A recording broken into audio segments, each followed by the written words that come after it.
மணி ஹேஸ்ட் மாதிரியே இன்ட்ரெஸ்டிங்கான crime thriller series நீங்கள் தேடிட்டு இருக்கீங்க அப்படின்னா உங்களுக்கான சீரிஸ் தான் இது. ஸோ இதில் முக்கியமான விஷயம் என்னென்னு பார்த்தீங்கன்னா, பேரண்ட்ஸோட தயவு செஞ்சு பார்த்துறாதீங்க. ஏன்னா அடல்ட் கண்டென்ட் ஏகப்பட்டது இருக்குது. ஃபர்ஸ்ட் ஒரு ஒன் லைன் பார்த்துருவோம். 1980s நிறைய பேர் ஆள் மாறாட்டம் பண்ணி நில மோசடி பண்ணுறாங்க அப்படிங்கிறதுனால நம்ம ஊரில் எப்படி ஆதார் கார்டெலாம் இருக்கோ அதை விட அட்வான்ஸ்டாக ஒரு ஐடி கார்டை டிஜிட்டலைஸ் பண்ணுறாங்க வெரிஃபிகேஷனுக்காக. நீங்கள் டிஜிட்டலைஸும் பண்ணுங்கள், டீமனிட்டைசேஷன் கூட பண்ணிக்கோங்க, ஆனால் நாங்கள் பண்ணுறது தான் பண்ணுவோம் அப்படின்னு சொல்லிட்டு மணி ஹேஸ்ட்டில் நம்ம ஒரு ப்ரொஃபஸர் இருப்பார் இல்லையா, அது மாதிரியே ஒரு கிரிமினல் மாஸ்டர் மைண்ட் இதுக்குள்ளாடி இறங்குறாரு.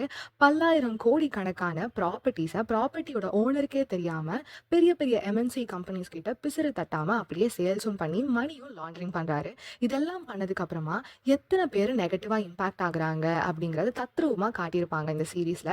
சீசன் 1 எண்ட்ல ஒரு பயங்கரமான சீக்ரெட்டை ரிவீல் பண்ணி சீசன் 2 சீக்கிரமா வரணும் அண்ட் இந்த அநியாயத்துக்கு எல்லாமே பழி வாங்கணும் அப்படிங்கிற மாதிரி ஒரு கியூரியாசிட்டியை இன்க்ரீஸ் பண்ணக்கூடிய சீரீஸ் தான் டோக்கியோ ஸ்விண்ட்லர்ஸ். ஸோ இது தமிழ் டப்பிங்கில் இருக்கா அப்படின்னு கேட்டிங்கன்னா இல்லைங்க. அதுக்காக தான் உங்களுக்காகவே எக்ஸ்க்ளூசிவாக இதோட லாங் வீடியோ தமிழில் ஃபுல்லாக எக்ஸ்பிளைன் பண்ணி எங்களோட சேனலில் போஸ்ட் பண்ணியிருக்கோம். இந்த டிஸ்கிரிப்ஷனில் பயோ லிங்க் இருக்கும், கண்டிப்பாக செக் அவுட் பண்ணி பாருங்கள். அண்ட் இந்த மாதிரி கிரைம் த்ரில்லர் மூவிஸ் ரொம்ப பிடிக்கும் அப்படிங்கிறவங்களுக்கு எல்லாருக்குமே ஷேர் பண்ணி இந்த மாதிரி இன்ட்ரெஸ்டிங் வீடியோஸ்க்காக கண்டிப்பாக நம்ம பேஜ் சேனலையும் ஃபாலோ பண்ணிக்கோங்க.